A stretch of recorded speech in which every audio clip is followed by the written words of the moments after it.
The wedding dress hanging in my bridal suite wasn't mine, and the smile on my future mother-in-law's face told me that was no accident.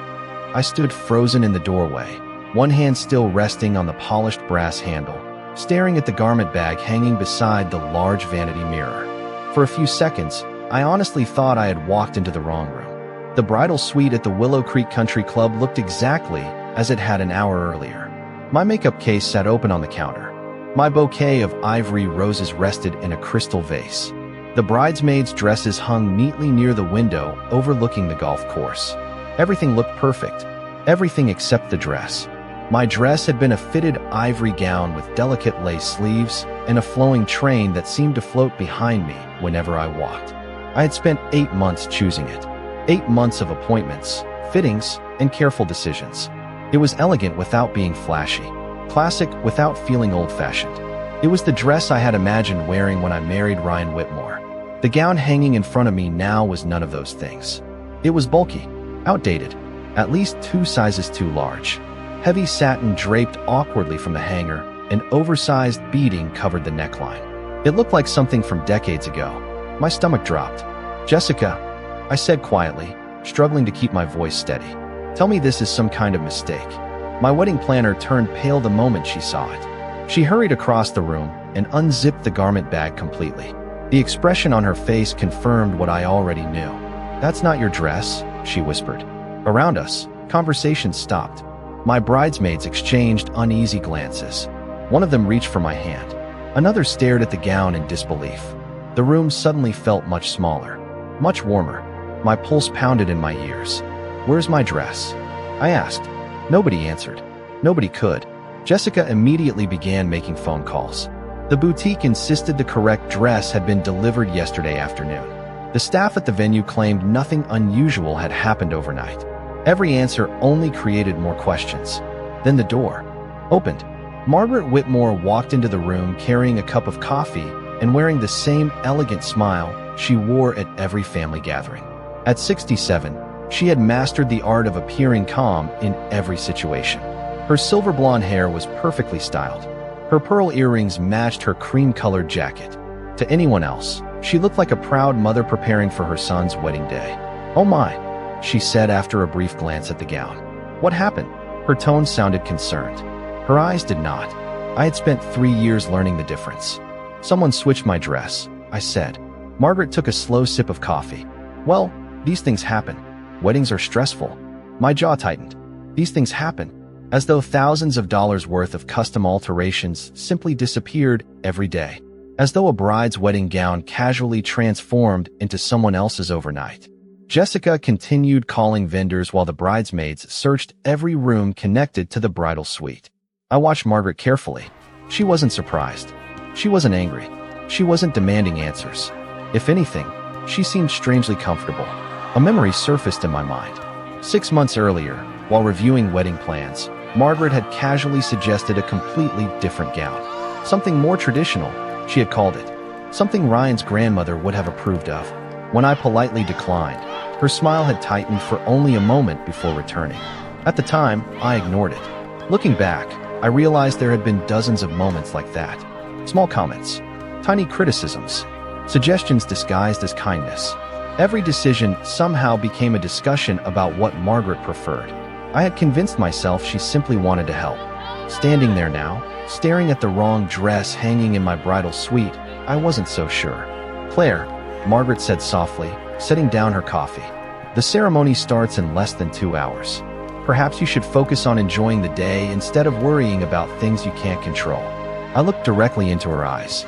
For the briefest second, I saw something behind her polished smile. Satisfaction. Then it vanished. The room buzzed with nervous energy as people searched for answers. But at that moment, I stopped panicking. Because for the first time all morning, I was certain of one thing. This wasn't an accident. Someone wanted me standing at that altar wearing a dress that wasn't mine. And the person who seemed happiest about it was my future mother-in-law. The search for the missing gown continued, but the urgency in the room slowly began to fade into something else. Confusion, uncertainty, resignation. One by one, people started accepting the explanation that no explanation existed. Dresses did not simply disappear, yet everyone seemed ready to move on. Everyone except me. Jessica returned from another phone call and shook her head. The boutique had confirmed the delivery. The signature matched the venue records.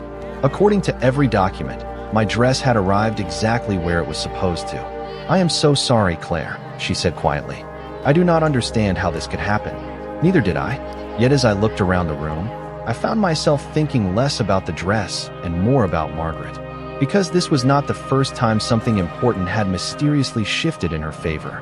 When Ryan and I announced our engagement, Margaret had embraced me warmly. She brought flowers to my apartment. She invited me to lunch. She told everyone how happy she was that her son had found someone special. People adored her. She volunteered at church events. She chaired charity fundraisers. She remembered birthdays and sent handwritten cards. To the outside world, Margaret Whitmore was the picture of grace. For a long time, I believed it too. Then there were the smaller moments. The moments that seemed harmless on their own.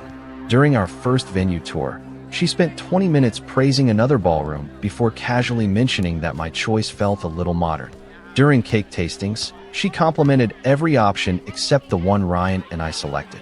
When I picked a florist, she somehow found photographs of arrangements she considered more tasteful. Every criticism arrived wrapped in a smile.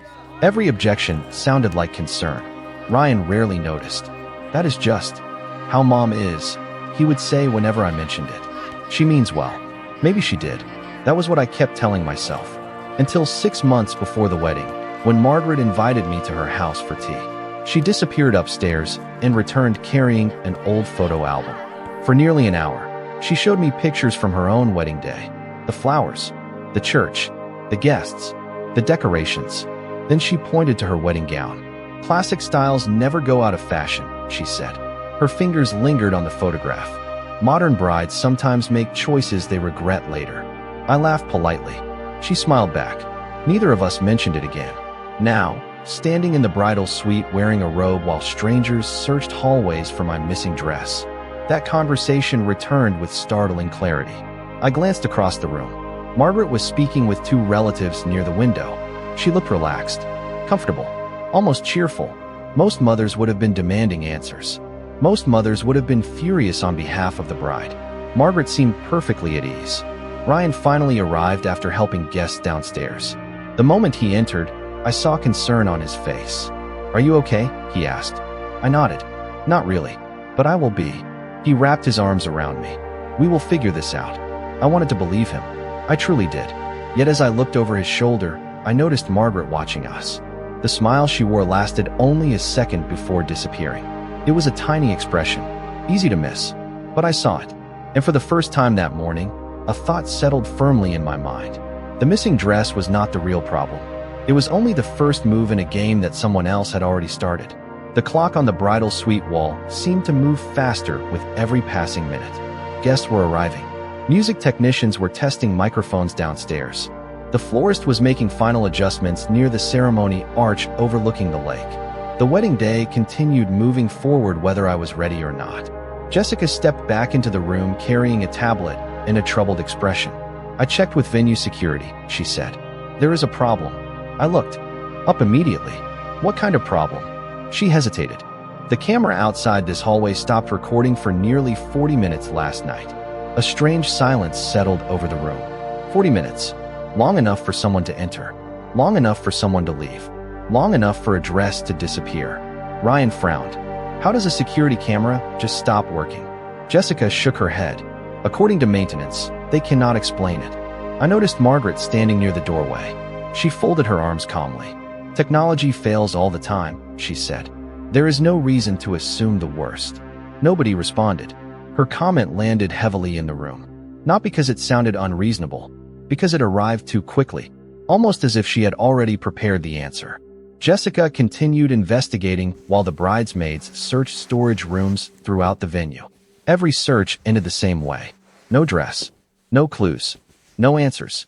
Eventually, one of the venue employees appeared at the door.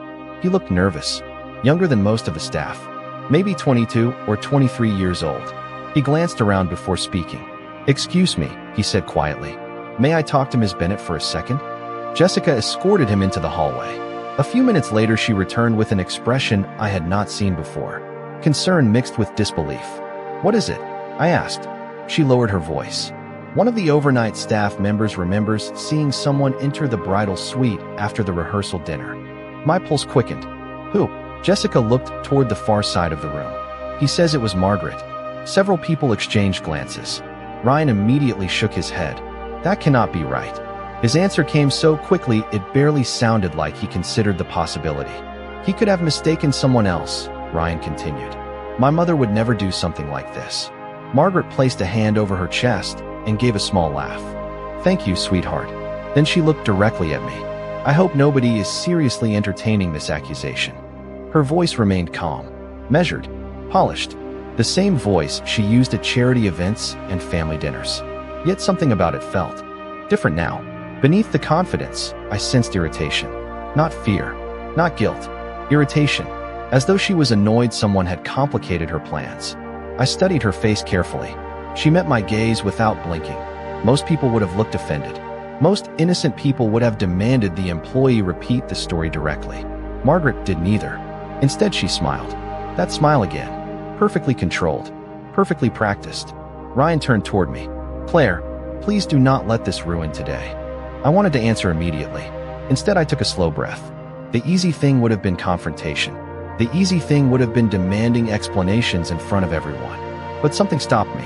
Because the more I observed Margaret, the more convinced I became that the missing dress was only one piece of something larger. People who make mistakes panic when they are discovered. Margaret looked entirely too comfortable. I glanced at the replacement gown hanging near the mirror, then back at Margaret. For the first time all morning, I stopped searching for the dress itself. Instead, I started paying attention to the person who seemed happiest that it was gone. By the time the ceremony began, I had accepted a reality I never imagined facing on my wedding day. My original gown was gone, and no amount of searching was going to bring it back before the guests took their seats. Jessica had managed to make a few emergency alterations to the replacement dress, but there was only so much she could do in less than 2 hours. The gown fit better than before, yet it still did not feel like mine. When I looked in the mirror, I saw a bride. I just did not see myself. The bridal suite grew quieter as everyone prepared to move downstairs. The earlier panic had faded into an uneasy calm. My bridesmaids offered encouraging smiles. Jessica adjusted my veil one final time. Ryan stopped by briefly before taking his place near the ceremony arch. Everyone seemed determined to save the day. Everyone except Margaret, who did not appear interested in saving anything at all. She seemed content to watch events unfold. As I walked toward the ceremony space, guests turned and smiled. The lake behind the arch reflected the afternoon sunlight. White roses lined the aisle. Soft music drifted across the lawn. It was beautiful, exactly the setting I had dreamed of. Yet I could not shake the feeling that someone had quietly rewritten part of the story without my permission. The ceremony itself passed in a blur. I remember Ryan's face when he saw me approaching. I remember the gentle breeze moving across the water. I remember holding his hands and listening to the vows we had spent months writing together. But I also remember the whispers, tiny conversations that stopped whenever I looked in their direction, curious glances toward my dress, questions hidden behind polite smiles. None of it was dramatic. None of it was loud. Yet every look felt like a reminder that something was wrong. Throughout the ceremony, Margaret sat in the front row wearing an expression of complete satisfaction. She smiled at the appropriate moments. She dabbed the corners of her eyes during the vows. She looked every bit like the proud mother of the groom. If I had not spent years watching her carefully, I might have believed it. The reception began shortly after sunset inside the ballroom overlooking the lake. Crystal chandeliers glowed above the dance floor. Guests laughed over dinner. Champagne glasses clinked. On the surface, everything appeared normal, but I had stopped focusing on appearances.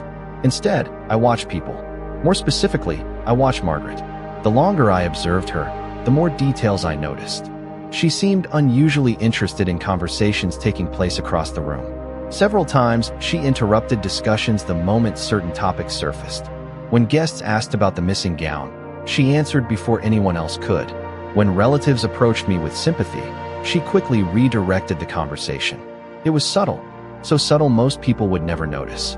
Yet once I saw the pattern, I could not unsee it. She was managing information, controlling it, shaping what people heard and what they did not. At one point, I stepped away from the reception and stood alone near a hallway overlooking the water. For the first time all day, I allowed myself a quiet moment. The lake was calm. The ballroom noise sounded distant. I thought about the missing dress, the broken camera, the employee who remembered seeing Margaret near the bridal suite. Individually, none of those details proved anything. Together, they formed something else. A picture that was beginning to take shape.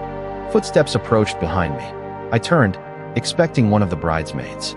Instead, I found an older woman I had never met before. She looked to be in her early 70s, with silver hair and sharp blue eyes that seemed to notice everything. She studied me for a moment before speaking. "You are Claire, aren't you?" she asked. I nodded. The woman glanced toward the ballroom where Margaret was entertaining a group of guests. Then she looked back at me. "There is something about Margaret Whitmore that you deserve to know," she said quietly. "And I think it is time someone finally told the truth." The woman extended her hand. "My name is Evelyn Parker," she said. "Margaret and I have known each other for more than 40 years. There was something steady about her voice. No excitement, no drama, just certainty." I glanced through the ballroom doors. Margaret was still surrounded by guests, laughing at something one of Ryan's cousins had said. She looked completely at ease. "How do you know her?" I asked. Evelyn looked toward the lake before answering. "Long before she became Margaret Whitmore, she was Margaret Parker." I frowned. "Parker?" Evelyn nodded. "My family name." For a moment, I thought I had misunderstood her. Then I saw the sadness in her eyes. Margaret was my younger sister. The words landed heavily. In 3 years of knowing Margaret, I had never once heard her mention a sister. Not once. She told people I moved away, Evelyn continued. Later she told others we lost touch. Eventually she stopped mentioning me altogether. I remained silent. Evelyn seemed like the kind of person who had spent years carrying a story nobody wanted to hear. "Families drift apart sometimes," I said carefully. "That does not mean something terrible happened." "No," Evelyn replied. "But what happened between Margaret and me was not drifting apart." She folded her hands together. "Your wedding dress is not the first thing that has disappeared around Margaret." A chill ran through me despite the warm evening air. "What do you mean?" Evelyn studied my face as if deciding how much to reveal. 40 years ago, our parents owned several valuable properties. Nothing extravagant, just family assets built over time. When they passed away, everything was supposed to be divided equally. She paused. "It never was." I listened without interrupting. "Documents changed," Evelyn said quietly. "Records went missing. Conversations were rewritten. Somehow Margaret always ended up benefiting." She gave a small, tired smile. "And somehow everyone else always looked unreasonable for asking questions." The description felt disturbingly familiar. I thought about the venue employee, the missing security footage, the missing gown, the carefully crafted explanations. Small events on their own, different when viewed together. Did anyone ever prove it? I asked. Evelyn shook her head. That was the problem. Margaret rarely left evidence. She preferred influence, conversations, timing, persuasion. She looked directly at me. She learned that controlling a story can be more powerful than controlling facts. Inside the ballroom, applause erupted as someone finished a toast. The celebration continued as though nothing unusual had happened. Yet standing beside Evelyn, I felt as though an entirely different story had begun unfolding behind the scenes. "Why tell me now?" I asked. "Why today?" Evelyn glanced toward the ballroom entrance. "Because I watched her face when people started discussing your missing dress." Her expression hardened slightly. I have seen that look before. Neither of us spoke for several seconds. Finally, Evelyn reached into her handbag and removed a folded envelope. The paper looked old, carefully preserved. "I brought this because I thought I might need it someday," she said. "I never expected that day would be your wedding." She handed me the envelope. I stared at it without opening it. "What is this?" Evelyn's gaze shifted toward Margaret once more. The beginning of a truth she has spent decades trying to keep buried. For several minutes after Evelyn walked away, I remained standing near the lake with the envelope in my hands. The reception continued behind me. Music played. Glasses clinked. Guests laughed. Yet all of it felt distant. I finally opened the envelope and carefully unfolded the documents inside. The first page was a photocopy of an old property agreement. Several signatures appeared at the bottom. One name immediately caught my attention. Margaret Parker. The second document was a handwritten letter from Evelyn dated more than 30 years earlier. As I scanned the pages, a pattern began emerging. The details were complicated, but the message was simple.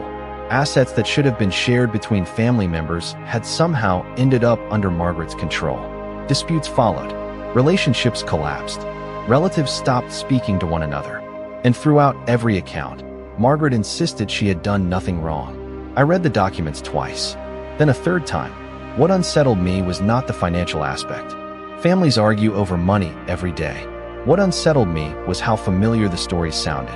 Missing records, convenient misunderstandings, information that seemed to disappear at exactly the right moment. The same tactics Evelyn had described were playing out in front of me on my wedding day. I slipped the papers back into the envelope and returned to the ballroom. Across the room, Margaret was speaking with several guests near the dessert table. She looked elegant and composed.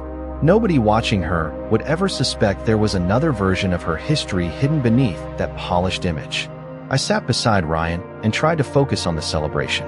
He smiled and squeezed my hand. "Things are getting better," he said. "People are having fun again." I nodded. "Maybe." He studied my face. "You still look worried." I considered telling him everything immediately. Then I stopped myself. Not because I doubted him, because I did not yet understand the full picture.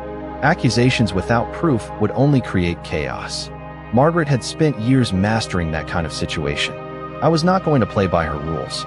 Instead, I started paying closer attention. During the next hour, I noticed several more details.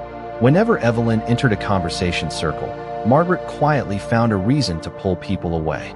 Whenever someone mentioned family history, Margaret redirected the discussion. Once, I even watched her interrupt a story before it was finished. Most guests never noticed.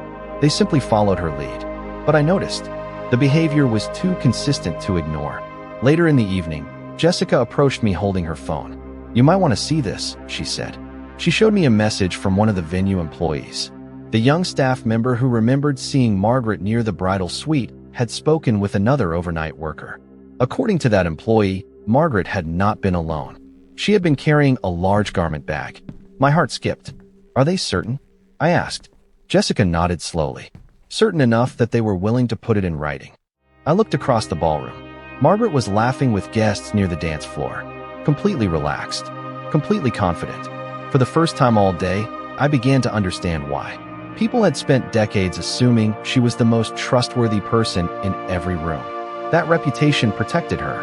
It explained why questions disappeared, why doubts faded, why stories changed. But reputations only work until evidence starts appearing. And as I stood there watching Margaret smile beneath the ballroom lights, I realized something important. The missing dress was no longer the mystery I wanted to solve. I wanted to know how many other truths had disappeared before it. As the evening continued, the reception seemed to split into two completely different events. One was the celebration everyone else could see. The other existed beneath the surface, hidden behind polite smiles and carefully chosen words. I found Evelyn again near a quiet seating area away from the dance floor. She appeared unsurprised when I approached. "You read the documents," she said. It was not a question. "I did," I replied. "But I still feel like I am only seeing part of the story." Evelyn nodded slowly. "Because you are." She reached into her handbag once more and removed a small photograph. The edges were worn from age. 3 people stood together outside a modest family home. A younger Margaret stood in the center. Evelyn stood beside her. On the other side was an elderly woman I did not recognize. "Our mother," Evelyn said softly. "That picture was taken 6 months before she passed away." I studied the image. The resemblance between the sisters was unmistakable. "Margaret never talks about any of this," I said. "That is intentional," Evelyn answered. "The less people know, the easier it becomes to control what they believe." She explained that after their parents died, disagreements over family assets created deep divisions. Relatives argued. Relationships fractured. Yet according to Evelyn, the real damage was not financial. It was personal. Family members who had once gathered every holiday stopped speaking entirely. Cousins lost contact. Long friendships disappeared. And Margaret always found a way to present herself as the victim, Evelyn said. No matter what happened. I thought about every family gathering I had attended since meeting Ryan. Margaret always seemed to occupy the center of every story. Every conflict somehow ended with sympathy flowing toward her. Every disagreement became evidence of someone else's unfairness. At the time, I never questioned it. Now I was beginning to. Did Ryan ever know any of this? I asked. Evelyn's expression softened. He was a child when most of it happened. He only knows the version he was told. That answer stayed with me. Ryan loved his mother. He trusted her completely. The idea that his understanding of his own family history might be incomplete felt almost impossible to imagine. Yet the evidence continued growing. Later that evening, Jessica quietly joined us. She looked nervous. "There is something else," she said. She showed me an email that had just arrived from a former employee at the bridal boutique. Attached was a delivery confirmation record. According to the timestamp, my original gown had reached the venue exactly as scheduled. There had been no mistake, no shipping error, no confusion. The dress existed inside the building at one point, which meant someone had deliberately removed it afterward. Evelyn looked at the document and exhaled slowly. "That sounds familiar." Before I could respond, movement across the ballroom caught my attention. Margaret was speaking with several guests near the cake display. She looked confident, relaxed, untouchable. Then something unusual happened. One of the older relatives approached her carrying what appeared to be a folder. Margaret's smile faded for a fraction of a second. It was the first genuine crack I had seen all day. The expression vanished almost immediately, but I had already noticed it. So had Evelyn. She followed my gaze and quietly said, "When Margaret realizes she cannot control the story anymore, that is when the truth starts finding its way into the room." The atmosphere inside the ballroom changed so gradually that most guests did not notice it at first. Conversations continued. Music played softly near the dance floor. Servers carried dessert plates between tables. Yet beneath the celebration, something was shifting. Information that had remained hidden for years was beginning to move from one person to another. I watched as the older relative who had approached Margaret earlier quietly spoke with two more family members. A few minutes later, those relatives were speaking with someone else. Nobody appeared angry. Nobody raised their voice. But curiosity was spreading. Questions were replacing assumptions. Margaret noticed it too. I could see it in the way she scanned the room. For the first time all evening, she seemed less interested in controlling conversations and more interested in tracking them. Ryan stood beside me near the head table. "Something strange is going on," he said quietly. I looked at him. "What makes you say that?" He glanced toward a group of relatives gathered near the windows. "People keep asking me questions about Mom's side of the family." His expression tightened. Questions I do not know how to answer. Before I could respond, Jessica approached carrying her phone. "Claire," she said softly, "the venue manager just contacted me." My attention sharpened immediately. "About the dress?" She nodded. "They found something." My pulse quickened. Jessica showed me a photograph. It had been taken in a storage area rarely used during events. Sitting on a shelf behind several supply containers was a familiar garment bag. For a moment I could not breathe. "Is that?" "Yes," Jessica said. "They believe it is yours." Ryan stared at the image in disbelief. "How did it end up there?" Nobody answered because nobody needed to. The question itself carried enough weight. The gown had not vanished. It had been hidden. Quietly, deliberately, carefully. The discovery spread through a small circle of staff members first, then to a few relatives, then to more guests. Within half an hour, people throughout the reception were discussing it. The missing gown was no longer a mysterious accident. It was evidence that someone had interfered. Across the room, Margaret remained seated at her table. Her posture stayed composed, but her smile appeared increasingly forced. Several guests approached her one after another. Their conversations were brief, their expressions serious. Evelyn eventually joined me near the dance floor. "It is happening," she said. "What is?" I asked. She looked around the ballroom. People are comparing stories. I followed her gaze. Relatives who had not spoken about family history in years were suddenly sharing memories. Old disagreements, old documents, old questions that had never received satisfying answers. The missing gown had opened a door nobody expected, and once opened, it became difficult to close again.